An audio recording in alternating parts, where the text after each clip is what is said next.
सहायता समूह जिसकी मैं सचिव हूँ। मेरे मिशन का नाम है उत्तर प्रदेश ग्रामीण आजीविका मिशन, जिसके अंतर्गत मैं समूह सखी के पद पर चयनित हुई हूँ। मैं 14 समूह की देखभाल करती हूँ और मुझे मानदेय भी मिलता है। समय समय पर मैं अपने समूह का बैठक करवाती हूँ। करते थे किसान भाई मोटे अनाजों का, आज उसी को करने की जरूरत इसलिए बन गई है क्योंकि तमाम बीमारियां हो रही हैं और इसमें जो है ये जो मोटे अनाज है 10, इनमें जो है तमाम पौष्टिक तत्व और फाइबर और मिनरल्स विटामिन ये सब है, तो इसको लगाने की जरूरत हो गई है आज के युग में। तो इन किसान भाइयों को ये बीज आसानी से आपके राष्ट्रीय कृषि बीज भंडार आशापुर में उपलब्ध भी रहता है और निःशुल्क भी मिलता है। 3 किलो 5 किलो की पैकेट ये सब आती है। खरीफ सीजन में आया था भी, बहुत से किसान लिए थे। 2000 रुपया बहुत अच्छा है, इसको हम खेती बाड़ी में लगाते हैं। भारत को विकसित भारत बनाने को लेकर के सबका प्रयास, सबका साथ होना है और पूरे देश के लोगों के संकल्प के द्वारा ही भारत विकसित राष्ट्र बनेगा। तो आज इस कार्यक्रम के उपलक्ष्य में शपथ ग्रहण कराने का भी कार्य किया जाता है। सभी से विनती है कि शपथ ग्रहण कार्यक्रम में मैं वाक्य बोलता जाऊंगा और आप दोहराते जाएंगे। आप सभी का दाहिना हाथ ऊपर हो जाना चाहिए, ऊपर उठा लीजिए। दाहिना हाथ अपने सीधे पकड़ लीजिए, बोलिएगा, सामने सीधे कर लीजिए। चलिए, हम शपथ लेते हैं कि हम शपथ लेते हैं कि भारत को 2047 तक भारत को 2047 तक आत्मनिर्भर और विकसित राष्ट्र बनाने के सपने को साकार करेंगे। आत्मनिर्भर और विकसित राष्ट्र बनाने के सपने को साकार करेंगे। गुलामी की मानसिकता को जड़ से उखाड़ फेंकेंगे। गुलामी की मानसिकता को जड़ से उखाड़ फेंकेंगे। देश की समृद्ध विरासत पर गर्व करेंगे। देश की समृद्ध विरासत पर गर्व करेंगे। भारत की एकता को सुदृढ़ करेंगे और देश की रक्षा करने वालों का सम्मान करेंगे। प्रतिबद्ध नागरिक होने का कर्तव्य निभाएंगे। भारत माता की, भारत माता की बहुत बहुत धन्यवाद। विकसित भारत संकल्प यात्रा का कार्यक्रम ताहिरपुर बिरौली ग्राम सभा में आयोजित हुआ। इस आयोजन को व्यवस्थित सफलता कर्मठता के साथ आयोजित करने वाले इस ग्राम सभा के प्रधान श्री अजीत कुमार वर्मा जी, जिन्होंने उपस्थिति में बड़ी संख्या में महिलाओं को यहां लाने का प्रयास किया, उनकी उपस्थिति को दर्ज कराया।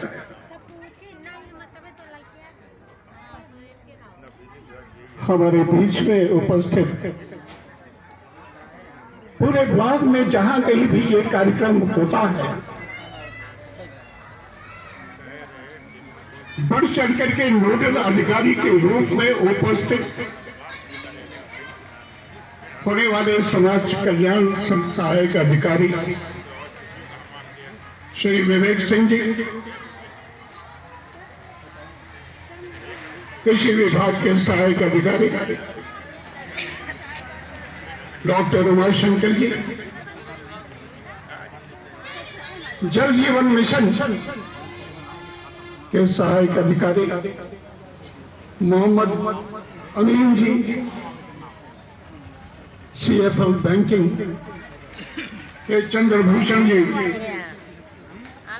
संयुक्त सचिव श्रीमान विशाल गौतम जी, समक्ष उपस्थित सम्मानित देवियों, सज्जनों, नौजवान बंधुओं, प्यारे बच्चों,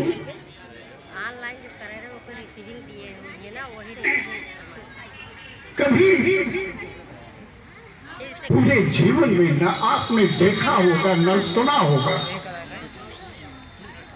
कि सरकार खुद जनता के बीच में, गांव गरीब किसान के बीच में चल करके आई। आज सरकार गांव-गांव, पूरे ब्लॉक में, पूरे जिले में, पूरे प्रदेश में, पूरे देश में चल करके खुद ही जनता के बीच में आए,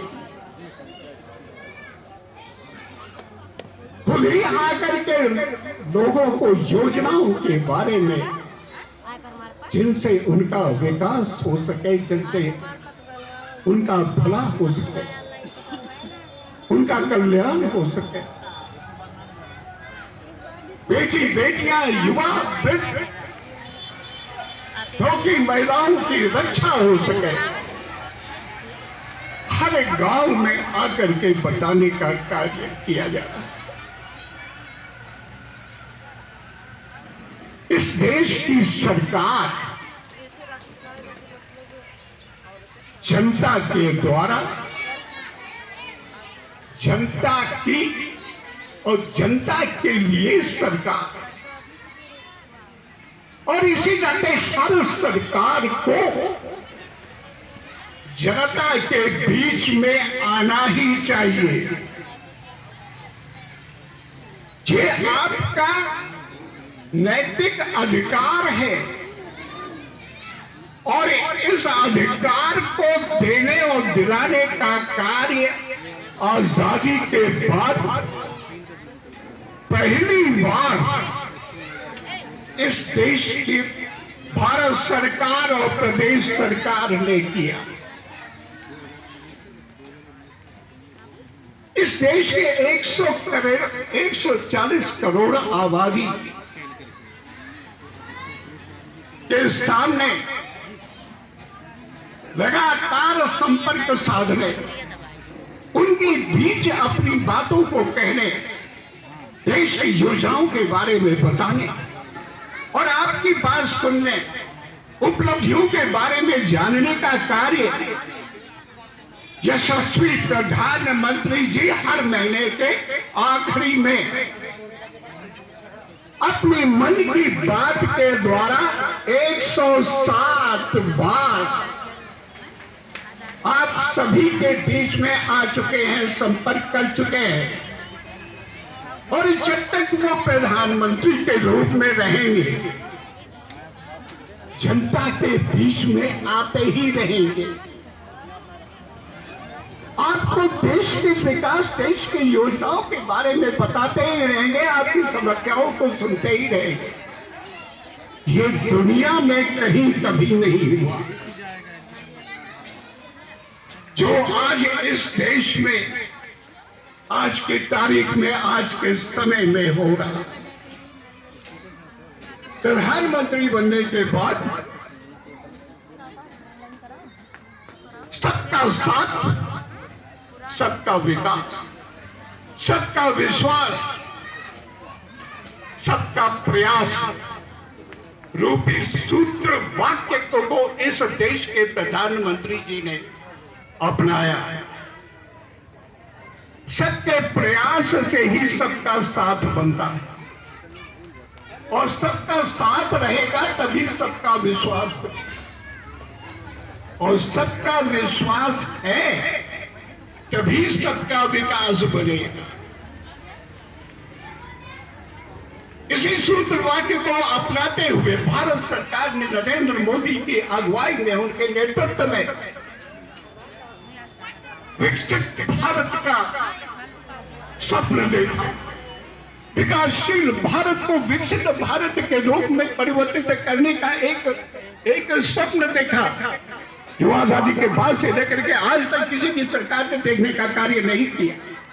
सरकारें आती जाती रही, लेकिन ये विलक्षण स्वप्न, ये विलक्षण कार्य योजना बनाने का कार्य अगर हुआ है तो वो आज के समय में ही, आज के दौर में ही संभव हो पाया। और ये कार्य उत्तरोत्तर लगातार चल रहा है। अगर विकसित भारत बनाना है तो इस देश की अर्थव्यवस्था को सर्वोत्तम करना होगा, सुरक्षा व्यवस्था को भी उत्तम बनाना होगा, शिक्षा व्यवस्था को भी चुस्त दुरुस्त करके एक उच्च श्रेणी पर ले जाना होगा, एक उच्चतम स्थान दिलाना होगा। कृषि को भी, खेती किसानी करने वालों को भी सुविधाएं दे करके उनकी क्रय शक्ति को आगे बढ़ाना होगा। किसान सम्मान निधि के द्वारा खेती किसानी करने वाले को 6,000 रुपया प्रति वर्ष, वो भी मझोले किसानों को और उससे भी निचले किसानों को इस नाते दिया जाता है कि कम से कम खाद, बीज और दवाओं के प्रयोग में 6,000 रुपए का उपयोग हो सके। और निश्चित रूप से ऐसा ही लोगों को करना चाहिए। इसी के साथ जब निचले स्तर पर जब तक लोगों की समस्याएं नहीं सुनी जाएगी, जब तक उनकी आवश्यकताओं की जानकारी नहीं होगी, योजनाएं नहीं बनाई जाएंगी, जब तक उनको आगे बढ़ाने का कार्य नहीं किया जाएगा, उनमें गति प्रदान नहीं किया जाएगा, विकास के दौर में उनको सम्मिलित नहीं किया जाएगा, तब तक ये विकसित भारत नहीं हो पाएगा। भारत सरकार और प्रदेश सरकार ने इन बातों पर विशेष रूप से मंथन किया, योजनाएं बनाई, उन योजनाओं को कार्यान्वित करने का भी कार्य। आज के 6 साल पहले लोगों का बैंकों में खाता नहीं हुआ करता था, और बैंक जाने से लोग कहते थे कि बैंक की तहरीर पार करने के बाद वहां हमारी पहचान कौन करेगा, कितना रुपया लगेगा और किस प्रकार से हमारा खाता खुलेगा, हमारे पास रुपया नहीं तो हमारा खाता कैसे खुलेगा। निःशुल्क खाता। महिलाओं की समस्या हुआ करती थी, चूल्हा फूका करती थी। मेरी माँ भी चूल्हा जला करके भोजन तैयार करने का कार्य करती थी। तो जो महिलाएं चूल्हा जलाने का कार्य करती थी, उस 2 दिन को याद करती है तो आज भी उनके आंखों में आंसू भर आते हैं। इस सरकार ने, प्रधानमंत्री जी ने उज्ज्वला योजना चला करके 8 करोड़ से भी अधिक उज्ज्वला योजना के अंतर्गत गैस सिलेंडर प्रदान करके महिलाओं की समस्याओं को चूल्हा से निकल करके गैस चूल्हा पर लाकर बैठाने का एक अभूतपूर्व कार्य किया। शौच को लेकर के, खुले में शौच को लेकर के व्यवस्था की। आज की तारीख में पूरे प्रदेश में 2.5 करोड़ से भी अधिक शौचालय बना। वो समस्या जो पहले हुआ करती थी, आज उस समस्या से महिला हो या पुरुष सबको निदान प्राप्त करने का, समस्या से मुक्ति पाने का अवसर मिला। अभी हमारी कुछ महिलाएं स्वागत गीत गाते सुने, गाने के उपरांत ये कह रही थी, हम भिखारी नहीं रणकुंभी हैं, हमारा हमारा हक बनता है, जो हक पाना हमारा अधिकार है। ये पहली बार देखने को मिला कि महिलाओं के अधिकारों के बारे में, उनकी समस्याओं के बारे में, उनकी शिक्षा के बारे में, उनके दीक्षा के बारे में, उनके विकास के बारे में सरकार ने विचार किया। एक बड़ी जनसभा में हरियाणा में प्रधानमंत्री जी ने कुत्ता फैला करके कहा कि जिन लोगों को भी बेटियां नहीं चाहिए वो हमें दे दें, उनका लालन पोषण हम करेंगे। बेटी बचाओ बेटी पढ़ाओ का नारा अगर इस देश में दिया गया तो इस देश में प्रधानमंत्री जी के द्वारा, यशस्वी प्रधानमंत्री जी के द्वारा दिया गया है। आज इस देश की महिलाएं कदमतान करते हुए सेना में भी है, शिक्षाविद के रूप में भी है। और आपको जान करके अच्छा लगेगा कि पहली बार केंद्र सरकार में 11 महिला मंत्री, ऐसा कभी नहीं हुआ। और इस देश की प्रथम नारी के रूप में, प्रथम महिला के रूप में राष्ट्रपति माननीय द्रौपदी मुर्मू के रूप में स्थापित हुई है।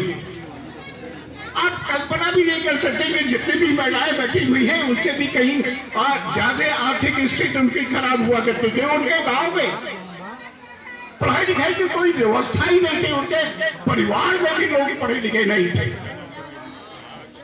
लेकिन कैसे भी पढ़ने का उन्होंने मन बनाया।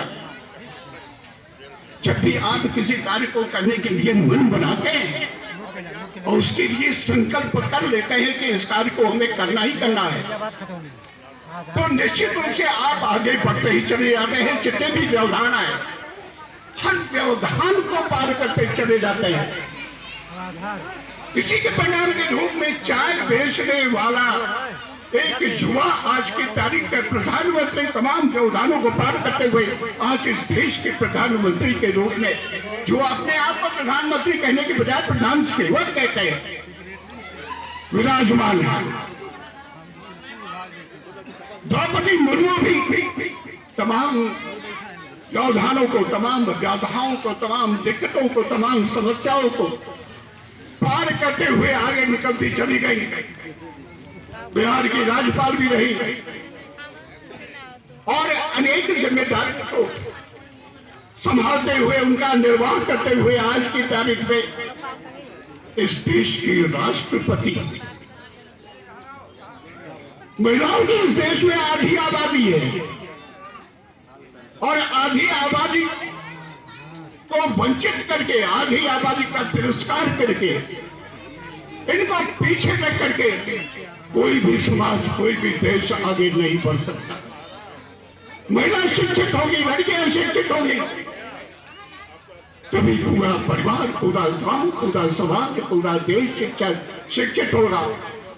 तभी ये आगे उत्तरोत्तर लगातार आगे बढ़ता रहे। आज की तारीख में यहाँ का कार्यक्रम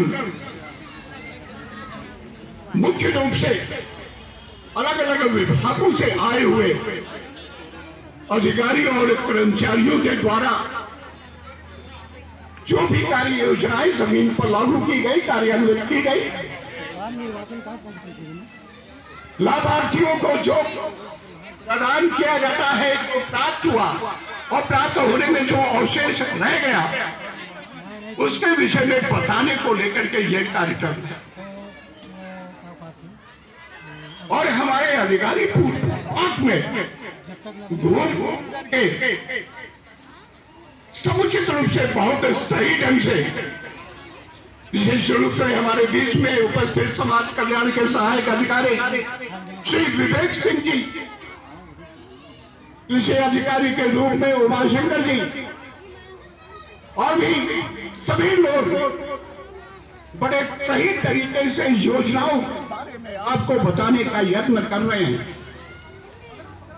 और सभी जगह मैं अनेक जगह जा चुका हूं, मैं एक जगह अभी जाना बाकी है। हर स्थानों पे देख रहा हूं कि लोग की तन्मयता के सुन रहे हैं, समझ रहे हैं। राशन कार्ड बनवाना हो, किसान सम्मान निधि का मामला हो, पेंशन का मामला हो, हर किसी कार्यक्रम में, हर किसी कार्य को लेकर के समस्या का निर्धारण तुरंत का तुरंत मंच लगा करके किया जाता हो, ऐसा पहली बार देखने को मिल रहा है। इसका आप लाभ उठाएं, अपने को मजबूत करें, परिवार मजबूत करें, गांव मजबूत करें, देश मजबूत करें। आपकी मजबूती से ही ये देश मजबूत होगा। अगर विकसित भारत जो भारत सरकार ने स्वप्न के रूप में देख करके साकार करने का एक संकल्प लिया है, एक सौगंध का ही है, वो आपकी मजबूती पर ही निर्भर करता है। आप अगर कमजोर हैं तो ये देश विकसित कभी नहीं हो पाए। विकसित भारत को लेकर के इस देश के राष्ट्रपति APJ अब्दुल कलाम जी ने सपना देखा था। राष्ट्रपति न रहने के बाद भी 8 साल तक लगातार हाई स्कूल और इंटर के बच्चों के बीच में जाकर के उनकी शिक्षा कार्य को प्रेरणा स्वरूप अपनी उपस्थिति दर्ज करा करके उनके बीच में अपनी अभिव्यक्ति दे करके उन्हें उत्साहित देने करने का कार्य लगातार किया करते। आपको जान करके यह आश्चर्य होगा कि जिस दिन उनकी मृत्यु हुई, पूर्वोत्तर के सिक्किम में इन हाई स्कूल और इंटर के बच्चों के बीच में प्रेरणादायक बातें कर रहे थे और यही बातें करते करते उनकी मृत्यु हो गई। उनकी इच्छा विकसित भारत हो, ये उनके न रहने के बाद मरणोपरांत ही अब पूरा होने को है। प्रधानमंत्री जी ने यह तय किया था कि 2030 तक इस देश की आर्थिक स्थिति $5 ट्रिलियन हो जाएगी। आपको जानकर के अच्छा लगेगा कि आज ही $4 ट्रिलियन हो गई। भारत स्वच्छ हो गया है, भारत की सुरक्षा व्यवस्था दुरुस्त हो गई है, कानून व्यवस्था एकदम ठीक ठाक चल रहा है। और अब पहले ये होता था कि बैंक से लेकर के आप पैसा निकलते थे, 100 मीटर दूरी तय करने के बाद तुरंत आपकी चुनौती हो जाती थी। मेरी जानकारी में इस जिले में पिछले 5-6 सालों में कभी ऐसा नहीं हुआ। बैंक से निकलने के बाद जी हो जाती हो या कहीं राजनी हो जाती हो, चप्पे चप्पे पर पुलिस विराजमान है और चप्पे चप्पे पर आपका 100 नंबर के द्वारा याद करने के बाद पुलिस पहुंच जाती है और समुचित रूप से ईमानदारी के साथ कार्य करती है। हर अधिकारी हर कर्मचारी को यह मालूम है कि देश और प्रदेश की कानून व्यवस्था सख्त है और कुछ भी गलत करने पर तुरंत कार्रवाई होती है। इस नाते ईमानदारी के साथ लोग पेश आते, लोग कार्य करते हैं और लोग अपराधियों के प्रति गिरफ्तारी भी करते हैं। आज की तारीख में अपराधी ढूंढने को नहीं मिलता, या तो जेल में है या तो प्रदेश से बाहर हो चुके हैं। इस प्रकार से समुचित चौमुखी विकास कानून व्यवस्था को मद्देनजर रखते हुए ही प्रदेश सरकार और देश की सरकार अनिवार्य रूप से करके इस देश को विकसित भारत के रूप में स्थापित करना चाहती है। उसके प्रति जो संकल्प लिया है, उस संकल्प को जन जन तक पहुंचाने और देश को 140 करोड़ जनता के द्वारा संकल्प दिलाने का जो अभूतपूर्व कार्य किया जा रहा है, उसी के नतीजे के तौर पर आज हम यहाँ उपस्थित हुए हैं। मेरा विश्वास है संबंधित अधिकारियों और कर्मचारियों के द्वारा बताए गए कार्य योजनाओं के बारे में, उपलब्धियों के बारे में लाभार्थियों के द्वारा भी सुना गया, समझा गया और आगे चल करके अपनी समस्याओं के निदान के लिए आप उत्तरोत्तर आगे बढ़ते हुए नजर आएंगी। इन्हीं शब्दों के साथ मैं अपनी वाणी पर विराम देता हूँ। जय भारत, जय भारतीय। बहुत धन्यवाद जो कि अभी हमारे मुखर्जी जितने अच्छे शब्दों में बताए आपको, मैं उनको बहुत बहुत धन्यवाद देता हूँ।